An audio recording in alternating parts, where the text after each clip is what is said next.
16 महाजनपद की विस्तृत जानकारी। प्रथम है भूमिका।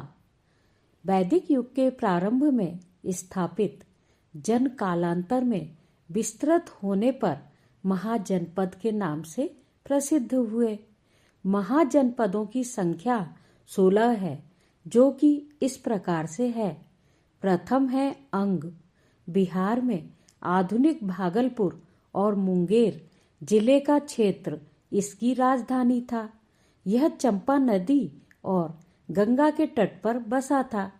बौद्ध काल में यह अपने वाणिज्य, वैभव और समृद्धि के लिए विख्यात था।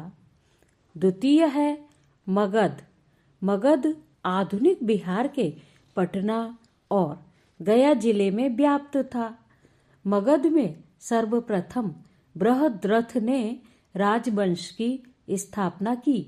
मगध की राजधानी गिरिराज या राजगृह थी। तृतीय है काशी। काशी वरुण और असी नदियों के तट पर स्थापित राज्य था। वाराणसी इसकी राजधानी थी।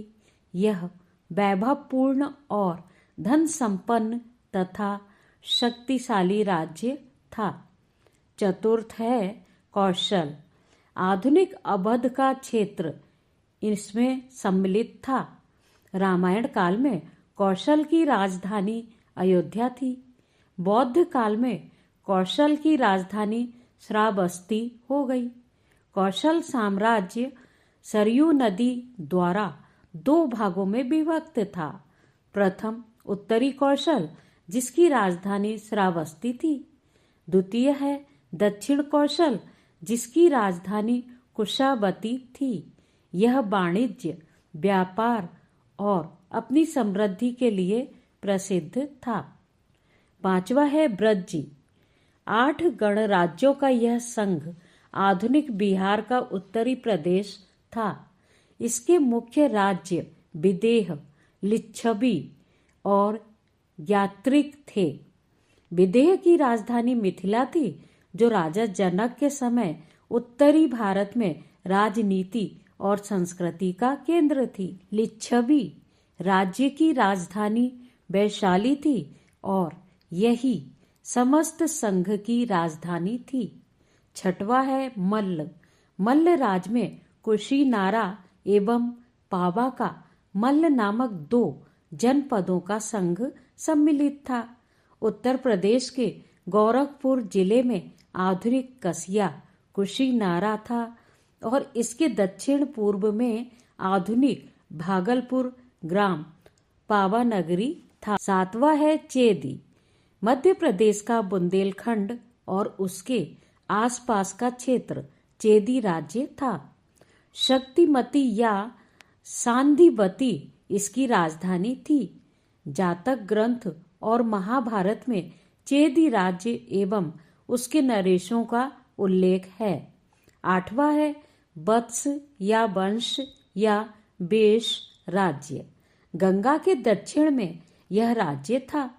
इसकी राजधानी कौशाम्बी थी, जो इलाहाबाद से लगभग 30 मील दूर मानी जाती है।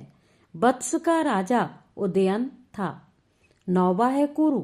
यह राज्य वर्तमान दिल्ली और मेरठ के निकट विस्तृत था। इंद्रप्रस्थ इसकी राजधानी थी।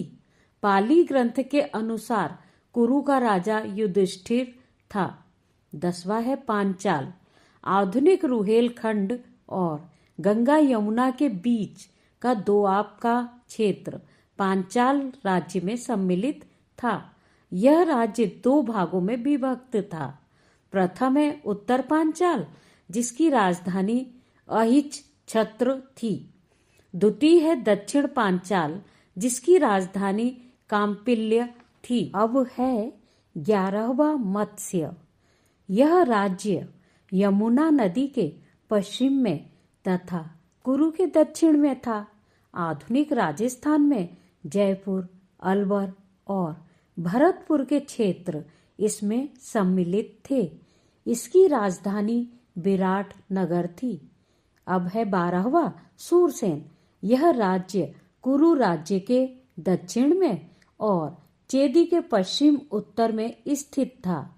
मथुरा इसकी राजधानी थी। यहाँ यादव शासकों का राज्य था। 13वां है अस्सक या अस्मक। अवंती राज्य के दक्षिण में दक्षिण भारत का यह राज्य था। गोदावरी नदी इस राज्य में थी। इसकी राजधानी पोतन, पोटली या पोदना थी। वायु पुराण के अनुसार यहाँ का राजा इक्ष्वाकु वंशीय था। अब है 14वां अवंती। यह मालवा में था। अवंती 2 भागों में विभाजित था। प्रथम उत्तरी अवंती, इसकी राजधानी उज्जैनी थी। द्वितीय दक्षिणी अवंती, इसकी राजधानी महिष्मती या महेश्वर थी। अवंती का सबसे अधिक प्रसिद्ध शासक महासेन चंड प्रदोत्त था। 15वां है गांधार।